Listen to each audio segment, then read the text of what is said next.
Les suplico, hermanos, que abramos nuestras Biblias en el Evangelio según San Lucas, en el capítulo número 4, para leer los versículos 1 al versículo 14. Evangelio según San Lucas, capítulo 4, versículos 1 al versículo 14. Cuando lo encontremos, nos ponemos en pie y damos lectura a esta porción de la palabra de nuestro Dios de forma alternada. Si me permiten leer el primero, nos alternamos así, nos unimos en el 14. Lucas 4, del 1 al 14. La palabra de Dios dice: Jesús, lleno del Espíritu Santo, volvió del Jordán y fue llevado por el Espíritu al desierto. Por 40 días era tentado por el diablo, y no comió nada en aquellos días, pasados los cuales tuvo hambre.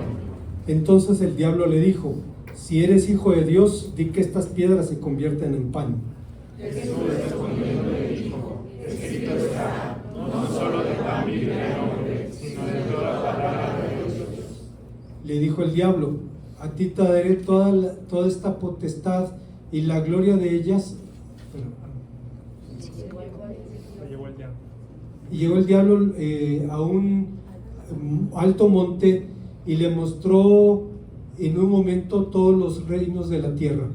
Y le dijo al diablo: a ti te daré toda esta potestad y la gloria de ellos, porque a mí me ha sido entregada y a quien quiero la gloria.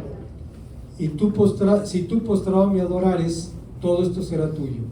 Respondiendo Jesús le dijo: vete de mí, Satanás, porque escrito está, al Señor tu Dios adorarás y a Él solo servirás. Y le llevó a Jerusalén y le puso sobre el pináculo del templo y le dijo: si eres hijo de Dios, échate de aquí abajo, porque escrito está, a sus ángeles mandará cerca de ti que te guarden.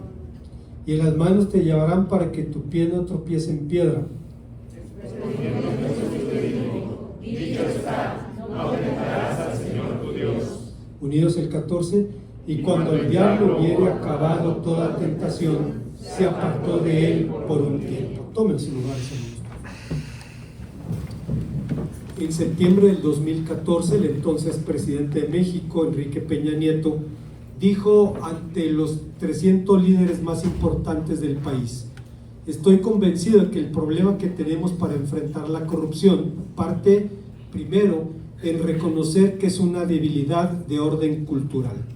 Según la lógica del señor presidente, como los mexicanos tenemos debilidad por la tortilla, también la tenemos por la corrupción, y que esta forma parte de nuestra propia esencia.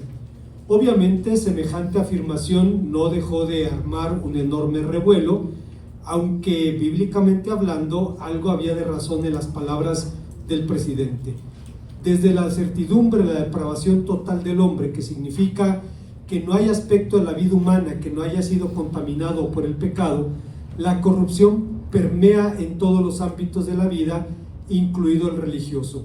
Existen proverbios que unen la religión, o al menos la religiosidad popular, con la corrupción, como aquel que dice: no le pido a Dios que me dé, sino que me ponga donde hay, que de coger yo me encargo.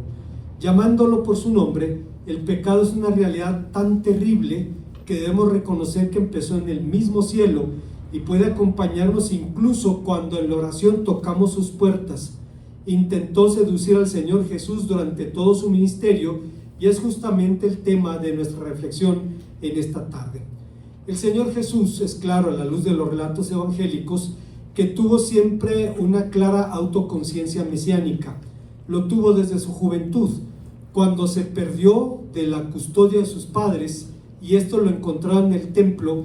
Su madre le dijo: ¿qué es esto que nos has hecho? Tu padre y yo te hemos buscado. Y el Señor respondió: ¿no sabéis que en los negocios de mi Padre me es necesario estar? Su tentación se ubica entre los albores del ministerio, como el último episodio de su preparación. En Lucas está íntimamente vinculado con el bautismo y la genealogía, porque en el desierto el Señor Jesús sería probado como hijo de Dios.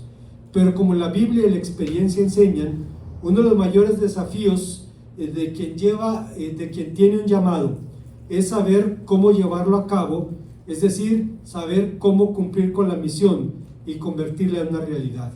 ¿Cómo podía el Señor Jesús cumplir con su vocación? Esta fue la gran interrogante de sus tentaciones. Es claro que este es uno de los episodios más intensos y significativos de los relatos evangélicos, pero también uno de los más icónicos de la vocación cristiana.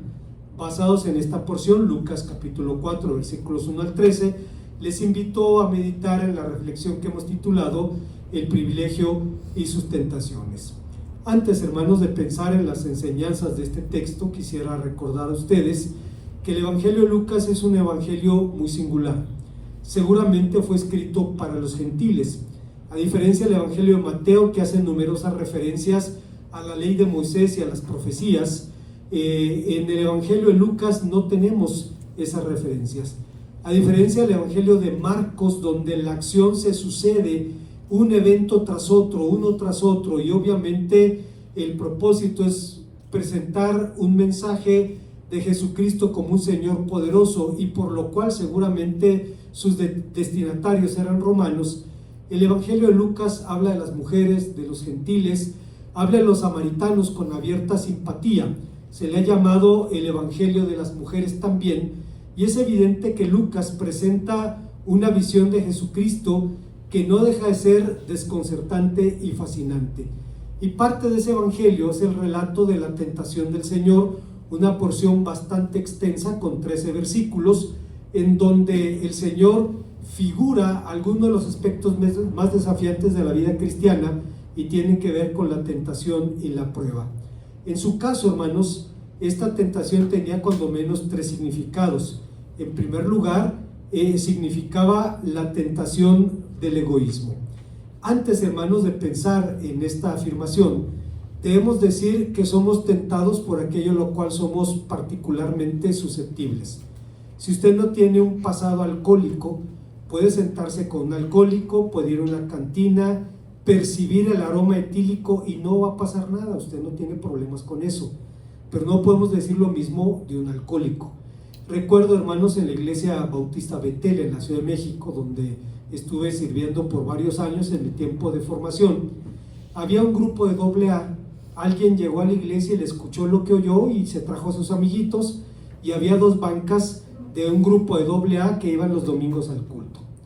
Pero delante de ellas había una hermana que para disfrutar el sermón le gustaba sacar un chocolate, pero en esa ocasión sacó un chocolate envinado y empezó a chupar su chocolate, y el aroma del alcohol hacía que los de AA parecieran sentados en un hormiguero, hasta que le dijeron al pastor: hermano, dígale a la hermana que lo del chocolate está bien, pero que no lo traiga envinado, dice, porque va a meter aquí en tentación a los hermanos. Uno de mis profesores en el seminario, el doctor Ricardo Garrett, profesor de griego, dice que su ministerio, hermanos, consiste, o parte de su ministerio, consiste en irse los fines de semana a una cantina, dice, comprar un agua mineral, sentarse allí y no va a faltar quien se acerque a él para platicar. La persona que está allí necesita hablar. La persona que está allí trae algo adentro, razón por la cual quiere alcoholizarse. Y dice, siempre hay una oportunidad para dar testimonio. Puede parecer raro que un pastor se pase el fin de semana en la cantina, pero a final de cuentas dice, al que está a tu lado no tienes que invitarle que reciba un folleto o tratar de convencerlo de que te escuche. La persona quiere hablar y quiere escuchar, y es una oportunidad de hacerlo. Somos susceptibles a aquello ante lo cual somos especialmente vulnerables. Y seguramente era el caso del Señor Jesús, porque todas sus tentaciones tenían que ver con su vocación, tenían que ver con su ministerio. Se dice, hermanos, que los pueblos del desierto fueron monoteístas por necesidad, porque a diferencia de los animistas que veían deidades y espíritus en cada risco, en cada árbol y en cada bosque, los hombres del desierto tenían un panorama más amplio de la creación, y por eso pudieron decir con el salmista: los cielos cuentan la gloria de Dios y el firmamento anuncia la obra de sus manos. Podemos ver cierta lógica en esta idea, pero la revelación contenida en la naturaleza es insuficiente para conocer a Dios. La naturaleza puede decirnos que hay un creador, que es sabio, que es poderoso, pero no nos dice cómo es ni qué es lo que quiere, para lo cual necesitamos el testimonio de la Biblia. Al margen de esto, el Señor Jesús solía orar en lugares desiertos, buscaba allí la comunión con el Padre, como dice Marcos 1:35. Multiplicó allí los peces y los panes, Mateo 15:33. Al crecer su popularidad, ya no entraba en las aldeas, sino que esperaba a la gente en los lugares desiertos, Marcos 1:45. Pero al crecer la hostilidad de sus opositores, optó también por evitarlos, acudiendo a lugares desiertos, dice Juan 11:54. Y fue también en el desierto a donde el Espíritu lo llevó para ser tentado por el adversario. En el desierto el Señor Jesús se sometió a un prolongado ayuno de 40 días, después de lo cual, dice el texto, tuvo hambre. 40 días, decía Agustín de Hipona, es uno de esos números sacratísimos y llenos de misterios. Se repite más de 100 veces en la Biblia, por lo cual se dice es el número de la espera, de la preparación, de la prueba o del castigo. La primera pregunta que surge en nuestro relato, obviamente, es si el Señor fue llevado al desierto por voluntad propia. Jerónimo, el traductor de la Vulgata que vivió en el siglo V, responde a esta pregunta con convicción diciendo que el Señor no fue llevado como cautivo, sino voluntati pugnandi, decía, con voluntad de pelear, en pie de guerra. ¿Qué clase de lucha tenía que enfrentar? No han faltado intérpretes que afirman que en este episodio el Señor vivía los juegos del hambre, es decir, el delirio de una conciencia alterada por un ayuno prolongado. Ciertamente, hermanos, el hambre puede hacernos deliberar. Al terminar las guerras de Reforma en México, Manuel Paino, el autor de Los bandidos de Río Frío, que había sido un antiguo liberal, durante el avance de la intervención francesa se hizo conservador, y cuando los conservadores fueron derrotados quiso pasar otra vez al bando liberal, pero se encontró con la oposición y la feroz retórica de Ignacio Manuel Altamirano, un hombre que era brillante como orador, y como no tenía los argumentos para echar por tierra las palabras de Ignacio Manuel Altamirano, entonces dijo algo suficientemente alto como para que Altamirano lo oyera: este indito habla de pura hambre. Eso le dio risa a Ignacio Manuel Altamirano, porque él era indio, era de Tixla, la montaña de Guerrero, pero llegó a ser uno de los hombres más cultos y más eruditos de su tiempo. En Zamora, Michoacán, durante nuestro primer pastorado, conocí a un hombre que ahora está con el Señor, el hermano Luis Ríos. Era albañil y era comerciante, y a pesar de eso, a pesar de que no fue un solo día de su vida a la escuela, sabía leer y era un hombre muy culto. Él dice que aprendió a leer porque en su tiempo, decía, las cajetillas de cerillos tenían figuras y los niños las coleccionaban, y él dibujaba las letras que veía allí, hasta que alguien le dijo: veo que ya sabes leer o ya sabes escribir. Y él empezó a preguntar: ¿qué letra es esta? Y las unió y aprendió a leer. Él me introdujo en la lectura de los liberales del siglo XIX, un hombre muy inteligente a pesar de no haber ido un solo día de su vida a la escuela. Bueno, cuando pasa Altamirano, Manuel Paino dice: este indito habla de pura hambre. Le da risa a Altamirano porque él era indio y no tenía motivo de vergüenza. Dice, pero le dio más risa cuando llegó a su casa y le estaba esperando su mujer y le dice: hoy no tenemos nada para comer. Y dice: tenía razón el viejo, dice, estoy hablando de puro hambre. No era el caso del Señor Jesús, no era el caso del Maestro. El asunto no era la carencia de pan, no era cosa ni del hambre ni de sus juegos. Desde hace mucho se sabe que el servicio del reino viene preñado con luchas congénitas. Un libro apócrifo, el libro de Sirácida, dice: hijo, cuando te llegues al servicio de Dios, está firme y en justicia y en temor, y prepara tu alma para la tentación. Y los cristianos lo apreciamos muy pronto, guardando el sentido de proporción. Carlos Spurgeon decía que la fragilidad humana es tan grande, y se preguntaba por qué Dios manda mensajeros humanos para hablar a los humanos. Podría haber enviado espíritus descarnados para proclamar la verdad, pero esto no les hubiera sido posible identificarse con los sentimientos de los hombres que se encuentran atrapados en la cárcel del cuerpo.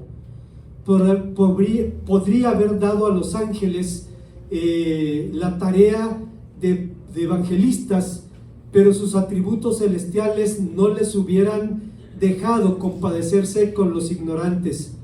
Si el Señor le hubiera placido, hubiera hecho hombres de mármol, pero su naturaleza impasible hubiera servido de sarcasmo a nuestras debilidades y de burla a nuestras necesidades. Hombres y mujeres sujetos a pasiones humanas son los que Dios en su infinita sabiduría ha escogido para ministrarles de su gracia, y ahí la razón de sus lágrimas, de sus perplejidades y de sus abatimientos. Lo que Spurgeon decía es que Dios escogió hombres de carne y hueso para predicar el Evangelio. Hace unos años, hermanos, predicando en un congreso de varones en la Ciudad de México, en la primera iglesia bautista, estaba hablando acerca de un pensamiento de Carlos Spurgeon, quien dice que las horas de éxito, dice, Dios las escoge para recordarnos que seguimos siendo hombres. Decía, los grandes éxitos, alguien va a llegar y va a dejar caer unas gotas de ajenjo en tu copa, dice, que te van a amargar. Y comentaba de que a veces los predicadores, hermanos, sentimos el impacto del sermón, la respuesta de la congregación al sermón, y podemos sentirnos tentados a decir, lo estoy haciendo bien, la próxima semana va a ser mejor. Pero la próxima semana es un fracaso. O alguien llega y le deja caer una gota de ácido sulfúrico a tu alma y hace que de pronto te retuerzas de dolor y sigas recordando que la obra no es tuya, y que el mensaje que comunicas tampoco viene de ti mismo, viene del Señor. Y por eso decía Spurgeon, hombres de carne y hueso escogió Dios para ministradores de la gracia, y esa es la razón de sus lágrimas, sus perplejidades y sus abatimientos. La lucha del maestro tenía que ver concretamente con su misión y con la manera de cumplirla. Era un desafío inherente a su vocación, pero cuando el adversario dijo, si eres hijo de Dios, surge la pregunta de si el adversario sabía realmente con quién estaba tratando. Hay quienes dicen que no. Hay un predicador o un autor sudamericano que decía, el demonio, que sabe muchas cosas, conoce los antecedentes de Jesús, la concepción sobrenatural, sus palabras referentes a él de Juan el Bautista y del propio Dios en el Jordán, pero no tiene evidencia de su carácter divino, y el inicio de la vida pública de Cristo es el mejor momento para averiguar el asunto y si es posible neutralizarlo, vencerlo, desautorizarlo o frustrarlo. Pues suena bien, pero a la luz de los relatos evangélicos encontramos que el adversario siempre supo con quién trataba. En la región de Gádara, los demonios le dijeron, aún aquí, es decir, en una tierra pagana, vienes a atormentarnos antes de tiempo. Él sabía el destino que le esperaba y sabía de qué mano vendría ese destino. Estaba desde la antigüedad bíblica. Pondré enemistad entre tu simiente y la simiente de la mujer. Esta te herirá la cabeza, tú le morderás el calcañar. Y San Pablo recuerda eso y dice, dentro de pronto el Señor aplastará la cabeza de Satanás. Siempre supo con quién trataba. De modo que, ¿cómo entender la masacre de infantes ordenada por Herodes?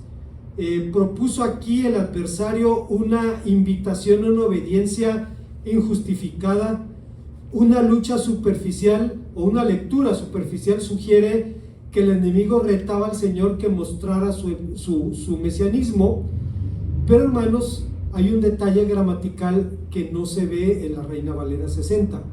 Hay una preposición griega, la palabra se pronuncia y latina, pero se escribe ei, que significa, o se traduce como un sí condicional o como un ya que, según el contexto.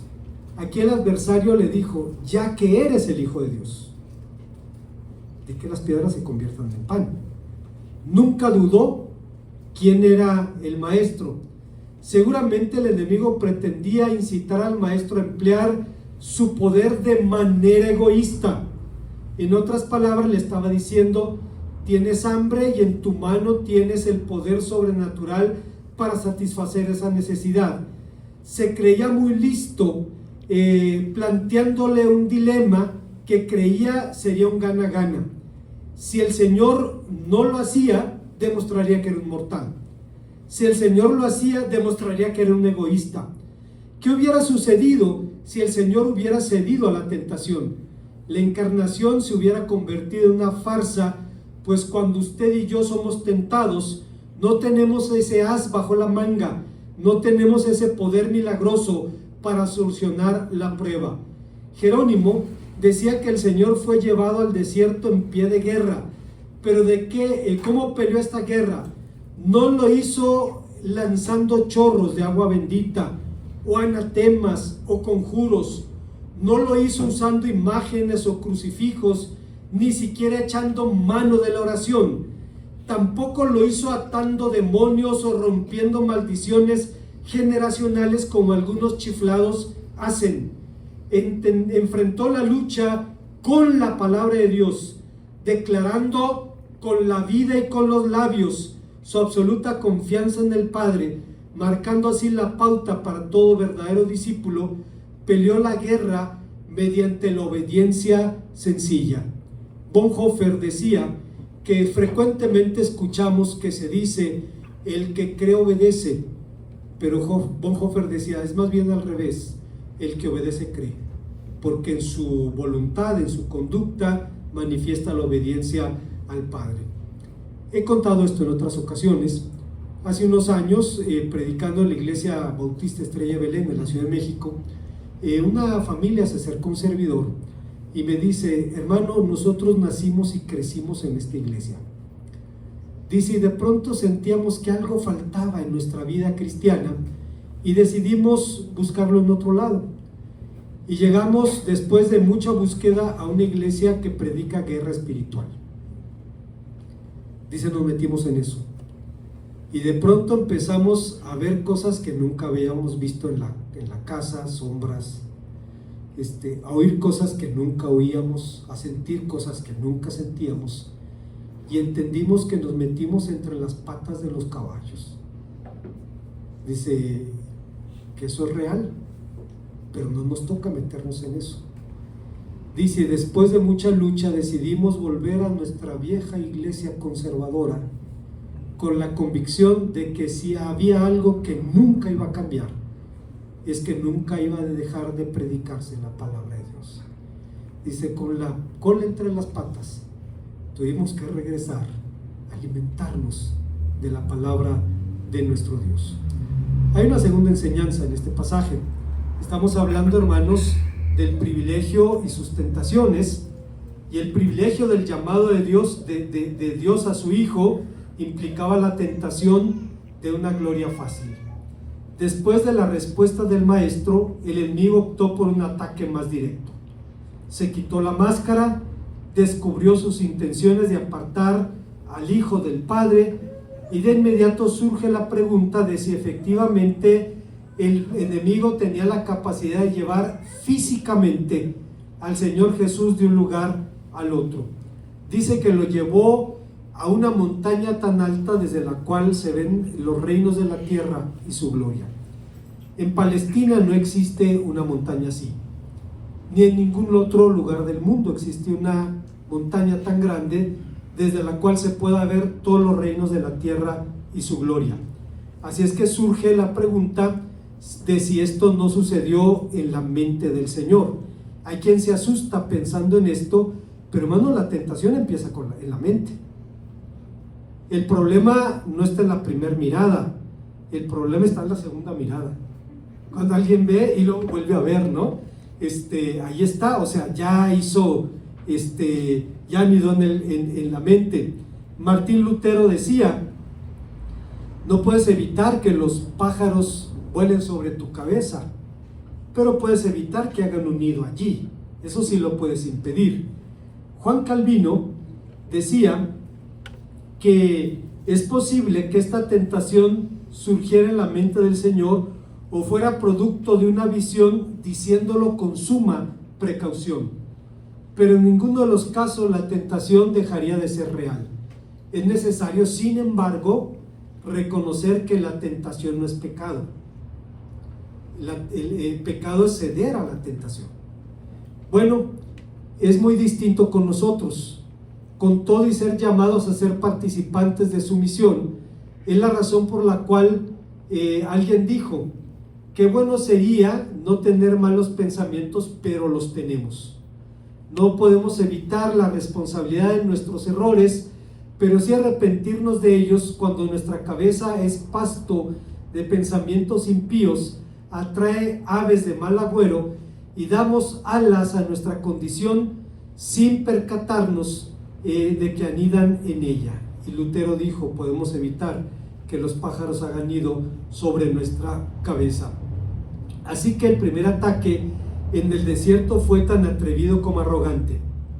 Fue atrevido porque le ofrecía al Hijo de Dios un reino sin la cruz, y era arrogante porque le ofrecía un reino que no le pertenecía. Contra la idea griega de que el mundo es malo, los cristianos sabemos que el mundo es bueno porque forma parte de la buena creación de Dios. Cada vez que Dios hacía algo, dice el texto, veía que era bueno. Y cuando hizo al hombre, dijo que era Tov Meod, bueno en extremo, bueno en gran manera. Enseña también la Biblia que ni el poder ni la gloria son detestables por sí mismos, y menos aún cuando Dios los otorga. Ha habido cristianos que han llegado a ser estadistas. Olaf Palme en Noruega, Abraham Kuyper, primer ministro de Holanda a principios del siglo pasado, en el tiempo de Daniel, en el tiempo de José, gente a la que Dios utilizó en posiciones de autoridad, que ellos sin embargo veían como posiciones de servicio. La palabra de Dios enseña que todo pertenece a Dios. El Salmo 24:1 dice: del Señor es la tierra y su plenitud, el mundo y los que en él habitan. Él lo creó y al hacerlo dijo que era bueno, y creó también el principio de autoridad para establecer orden en la sociedad. El señorío del príncipe de este siglo es un señorío usurpado por sus seducciones. Pero volviendo a nuestro asunto, la respuesta del maestro apunta al primer mandamiento, que demanda que no podamos amar a nada ni a nadie por encima de Dios. Al Señor tu Dios adorarás y solo a él servirás, como dice Deuteronomio 6:13. El Señor Jesús se enfrentó al reto de aceptar el dominio sobre los reinos del mundo de alguien que no era Dios, ofreciéndoselo. El desafío consistía en la oferta de un reino barato, de un trono sin la cruz. La respuesta del maestro se basa en una de las declaraciones o directrices de Moisés a su pueblo. En Deuteronomio 12, del 30 al 31, Éxodo 23, 23 al 33, Moisés advierte a Israel sobre las seducciones de la idolatría pagana y la locura de poner la confianza en los hombres. Así es que el Señor Jesús rechazó la tentación de adorar a otro Dios que no fuera Dios, dejando bien claro al mismo tiempo que su misión consistía únicamente en trabajar para el establecimiento del reino en la tierra a través de la cruz. No es extraño entonces que el nombre diablo, la palabra griega diabolos se forme de dos términos, la preposición dia, que significa a través de, y bolos, arrojar, el mentiroso, el que va mintiendo en el camino, el engañador, como también la palabra de Dios, y entendemos la razón del maestro. Vete, Satanás, porque escrito está: al Señor tu Dios adorarás y solo a Él servirás. Pero si al árbol verde le hicieron esto, ¿qué no harán con el árbol seco? Si el Señor Jesús fue tentado con semejantes seducciones, ¿estaremos a salvo de ellas? La respuesta es no. Un común denominador de los falsos evangelios es que ofrecen lo mismo que ofreció el adversario a Cristo: tronos baratos, coronas sin sufrimiento y sin la cruz. Estos evangelios de piratería han espiritualizado nuestras necesidades, deseos y caprichos. John Piper dice: han convertido el amor de Dios y el evangelio de Cristo en una aprobación divina de nuestros deleites, de nuestras nimiedades, y en especial el deleite de suponer que somos importantes. Con cuánta razón decía Jonathan Edwards, un puritano que vivió hace 300 años, cuando decía: los redimidos tienen todo su bien objetivo en Dios. Dios es su mayor bien, que los llamados deben llegar a poseer. Él es el mayor bien y la suma de todos los bienes que Cristo ha comprado. Dios es la herencia de los santos, la porción de su alma, su tesoro y su riqueza, su alimento y su vida, su morada, sus adornos y diadema, su honor y su gloria eterna. No tienen a nadie en el cielo sino a Dios. Él es el gran bien de todos los redimidos que reciben en la muerte, por el cual van a resucitar cuando llegue el fin del mundo. El Señor Dios, Él es la luz de la nueva Jerusalén celestial, el río de aguas de vida que corren allí, el árbol de vida que crece en medio del paraíso de Dios. Jonathan Edwards, sin embargo, no inventó esta idea. Está diciendo, en otras palabras, lo que el salmista dice: ¿a quién tengo yo en los cielos sino a ti? Y fuera de ti nada deseo en la tierra. Hay una tercera y última enseñanza. El texto nos habla de que esta tentación era la tentación del autoengaño. Dado que el Señor Jesús no se movió por las palabras de las Escrituras, el adversario solo se movió por las palabras de las Escrituras. El adversario cambia de táctica y le dice, en otras palabras: ¿tú conoces la Biblia? Yo también. Y entonces toma una promesa mesiánica, una promesa para Cristo. Lo lleva, dice el texto, al pináculo del templo, que seguramente era la esquina donde se unía el pórtico de Salomón con el pórtico real, desde cuyas almenas había un vacío de 150 metros hasta el fondo del torrente del Cedrón. Decía Flavio Josefo que asomarse por allí te daba vértigo, era ver 150 metros de vacío. Entonces el adversario le dice: puesto que eres el Hijo de Dios, échate abajo, pues escrito está. Y era cierto: a sus ángeles mandará cerca de ti, que te guarden tus caminos, a tus ángeles mandará cerca de ti, en sus manos te sostendrá para que tu pie no tropiece en piedra. Algo había en la lógica humana, si no es que diabólica, y tal oferta no era del todo descabellada, pues el Señor había venido a ser reconocido como el Mesías. Se acreditó como tal por medio de sus milagros. Entonces no había nada descabellado. Sin embargo, la cita bíblica estaba manipulada. Sacó la frase que dice: que te guarden en todos tus caminos, versículo 11 del Salmo 91. Una vez más, quedó claro que un texto sin contexto es un pretexto, y ocurre exactamente aquí. Es fácil creer que Dios ha prometido protegernos incondicionalmente, sin importar lo que hagamos o a pesar de lo que hagamos.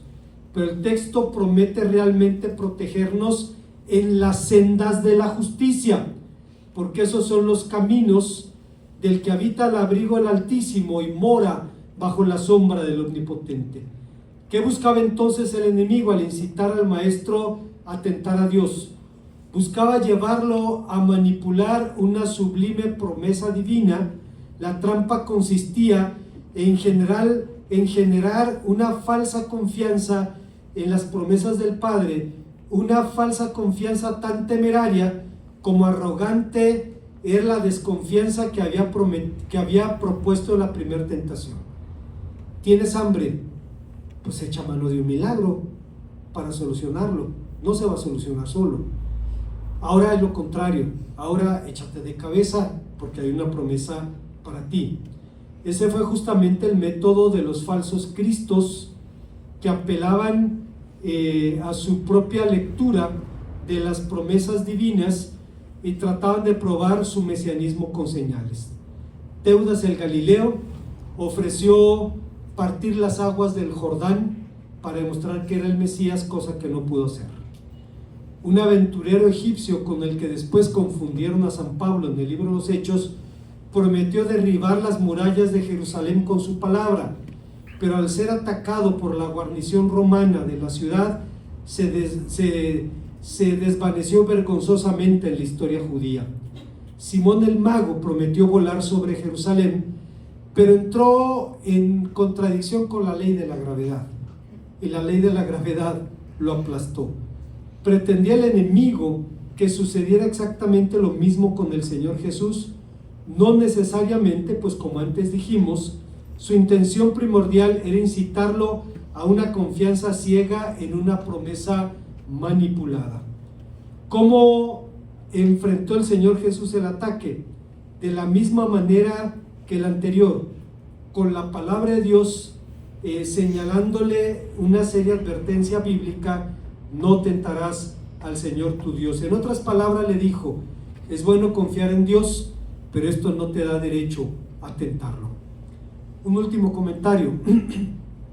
Es digno de señalar que pese a su naturaleza humana, el adversario no intentó seducir al maestro con, entre comillas, las tentaciones de la carne. Decimos esto porque en el cine y en la literatura parece una obsesión hablar de las tentaciones de Jesús y siempre son de naturaleza sexual. Estas ideas, hermanos, parecen permear la literatura y el cine, pero John Piper responde a este planteamiento a la altura de un genio. Fíjese lo que dice Piper: Jesucristo nunca tuvo relaciones sexuales y fue el ser humano más pleno y completo que jamás existió. El sexo es una sombra, una pálida imagen de una realidad mayor, de una relación de placer que hará que el sexo parezca un bostezo. En esa misma línea de pensamiento, C.S. Lewis, el autor de las Crónicas de Narnia, quien también fue un profundo pensador cristiano, decía en su libro Peso de Gloria, decía: nos divertimos con la bebida, el sexo, la ambición, e ignoramos el goce infinito que se nos ofrece como niños ignorantes empeñados en seguir haciendo pasteles de lodo en un charco porque no pueden imaginar lo que significa pasar un día en la playa. Nos conformamos con muy poco. Es evidente que aquí estaban en juego cosas más trascendentales que la sexualidad. Estaba en juego ni más ni menos que el motivo mismo de la caída de los ángeles y de los hombres, la soberbia, el pecado por excelencia. Como conclusión, como señalamos al principio, este relato es uno de los más dramáticos y desafiantes de los evangelios. Por lo mismo, no ha faltado quien vea este relato como una parábola, una narración simbólica en la que resume las luchas del justo antes de entrar al reino de Dios. Curiosamente, la paz de Constantino, el tiempo en el que finalmente el Imperio Romano dejó de perseguir a la Iglesia y declaró al cristianismo religión lícita. Llegó el fin de la adversidad, la Iglesia y el mundo llegaron a un impas, y entonces, desilusionado, Antonio Abad y una legión con él marcharon al desierto de Egipto y de Siria, tratando de escapar del mundo. Pero aun suponiendo que pudieran escapar del mundo, de lo que nunca hubieran podido escapar era de su propio yo. El venerable Tomás de Kempis decía: puedes huir a donde quieras, pero donde quiera que vayas, te llevarás a ti mismo. La iglesia perfecta no existe.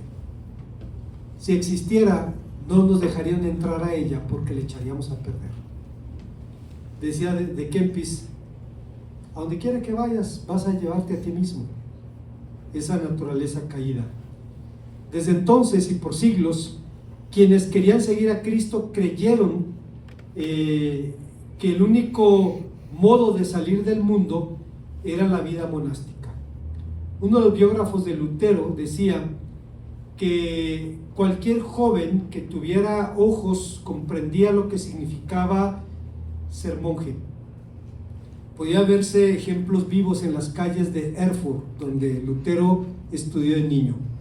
Allí estaban los jóvenes cartujos, una orden monástica, apenas muchachos y ya envejecidos por las austeridades y los ayunos.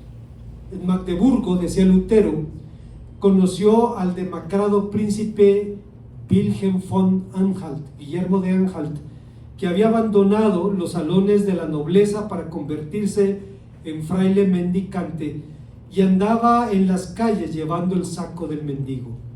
Como cualquier hermano, hacía los trabajos manuales del claustro. Con mis propios ojos lo vi, decía Lutero, y tenía 14 años cuando estuve en Magdeburgo.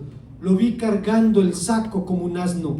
Se veía tan desgastado, tanto por el ayuno como la vigilia, que parecía un espectro, apenas huesos forrados de piel, y nadie que lo mirara podía dejar sentir vergüenza por su propia vida.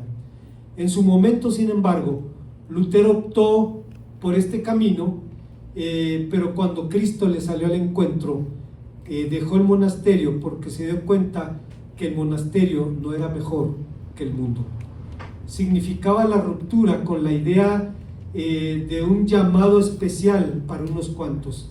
Significó entender que todos los cristianos participamos de un llamamiento común, el de ser siervos de Dios y serlo por nuestras respectivas vocaciones laborales. El obrero como obrero, el profesionista como profesionista, el ama de casa como ama de casa. Hoy día pareciera vergonzoso cuando una ama de casa solicita una tarjeta de crédito y le preguntan a qué se dedica, y pareciera que le da vergüenza poner ama de casa. Pareciera que, hermanos, ojalá hubiera más amas de casa atendiendo a sus hijos en este país. Cuando vemos amas de casa que producen hijos de bien, muchachos cristianos con valores, comprometidos, qué bendición la de esas familias que tuvieron el privilegio de una madre que se tomó en serio el trabajo que Dios le dio. Nuestro gran desafío y nuestra gran tentación es indudablemente cumplir con esa tarea, pero no tenemos que ir a buscarla, late en nuestra condición humana. En suma, ¿qué nos enseña este relato? Si es verdad que es uno de los textos más representativos de la esencia de la vida cristiana, ¿qué nos dice al respecto? Tomás Aquino, pensador católico de la Edad Media, responde de 4 maneras a esta pregunta. Fíjense lo que decía. Dice: Cristo quiso ser tentado por 4 razones. Primero, para traernos auxilio en nuestras propias tentaciones. Y cita 1 Corintios 10:13: no os ha sobrevenido ninguna tentación que no sea humana, pero fiel es Dios, quien no os dejará ser tentados más allá de lo que podáis resistir, sino que dará también juntamente con la tentación la salida para que podamos resistir. 2, para alentarnos en nuestras luchas.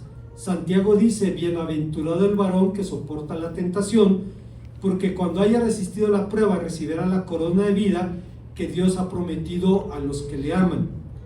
3. Como ejemplo a los fieles, porque no hay nada, absolutamente nada, que Cristo demande a los suyos que él mismo no haya hecho. Y por lo mismo Leon Morris, un comentarista bíblico británico contemporáneo, dice: Jesús el impecable es el único que realmente conoce la plena extensión del poder de la tentación, y lo conoce justamente por no haber cedido. Y 4, para darnos confianza y misericordia divina. El autor de la carta a los Hebreos dice: porque no tenemos un sumo sacerdote que no se compadezca de nuestras debilidades, sino uno que fue tentado en nuestra semejanza, pero sin pecado. Acerquémonos pues confiadamente al trono de la gracia para alcanzar misericordia y oportuno socorro. Creo que el hombre tenía razón. El propósito de la tentación de Cristo es acreditar su mesianismo, pero también enseñarnos, hermanos, que en algún momento tendremos que enfrentar la prueba. La misma palabra para prueba es tentación. Hay idiomas muy interesantes. En japonés hay una palabra, kiki, significa crisis, y con el mismo kanji con pestañas más es la palabra kikai, que significa oportunidad. Una prueba es una oportunidad para ¿qué? Para conocer mejor a Dios. Termino con esto. Hace unas semanas en la escuela dominical pregunté a mi hermana Gloria, que es una mujer de fe, sobreviviente de cáncer, y se quedó en el viaje, me refiero, hizo de su enfermedad un ministerio. Hay personas que salen del hospital y no toleran el aroma de un hospital. La hermana regresa allí a ministrar gentes con problemas de cáncer. Yo le pregunté: hermana Gloria, ¿cómo era su vida de oración antes del cáncer y cómo fue su vida de oración después del cáncer? Me respondió citando la Biblia. Me respondió recordando las palabras de Job: de oídas te había oído,